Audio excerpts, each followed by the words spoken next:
Mare? O pare, tanghaling tapat palakad-lakad ka. Pwede ba kitang maistorbo saglit? Ano ba yun pare? Halika, pasok ka. Inutusan ako ni kumare mo, Mare.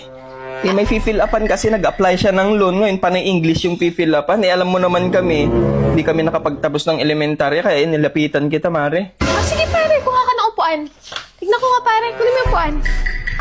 Ay, madali lang to pare. Sige, kunin mo yan. Ikaw lang magsulat at pangit yung penmanship ko. Sige, Mare. O sige, tanungin mo na ako pare. Mare, region. Region, yan yung tinatanong kung Catholic ba kayo, o born again, o iglesia.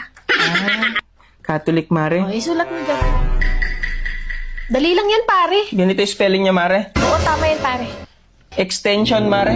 Extension, tinatanong yung mga extension nyo sa bahay kung ilan ba. Ay, 7, Mare. O, isulat mo 7. Street, Mare.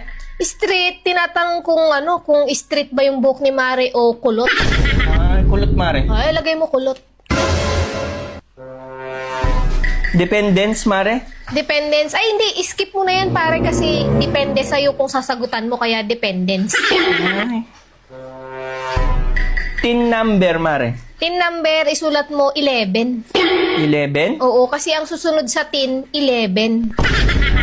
Ganun. Tin 11. Citizenship, Mare. Citizenship, senior. Senior? Oo. Senior.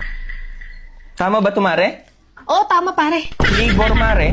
Ay, tinatanong kung nung nanganak si Mare, kung normal ba o CS nung nag-labor.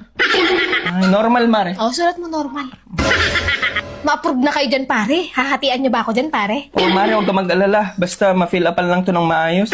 Zip code, Mare. Ayan yung sa pinagtatrabahoan ni Mare kung ilan ba ang sip-sip na katrabaho niya, kaya sip code. 4 sila, Mare. Ay, sulat mo 4. Mga sip-sip kasi sila. Purpose, Mare. Purpose, tinatanong dyan kung nakapag-purpose ka na ba kay Mare bago kayo kinasal.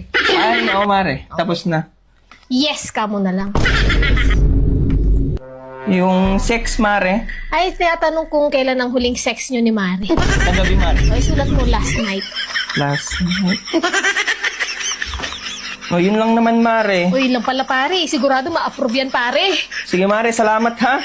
Pare, yung hati ko dyan ha, pag Oo, na-approve yung loan nyo ha. Oo, huwag ka mag-alala. Salamat, Mare. Sige pare, walang anuman. English major ako eh.